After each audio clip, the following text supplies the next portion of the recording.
Kasi si Too, itong makulit kong ibon, no, nagkitok-tok, oh guys, of ulit itong cat bank ko na ito ay talagang subok ko na to sa masipag siyang mag-ipon. So di ako binibigo nito all the time siyang mayroon laman. Hindi ko mabilang kung ilan na ang naipon nito since I've started earning on this cat bank. Ang kulit ng ibon. Tinutok ako. Ayan o, tinutok ako. Loko-loko talagang ibon. Nagbablog pa tayo. Ano ka ba? Pulot. Ayan.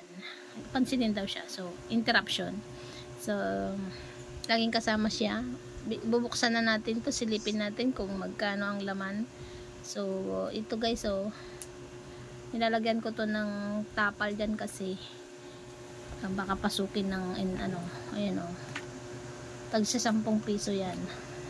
So let's start counting. Labas muna natin ang mga barya.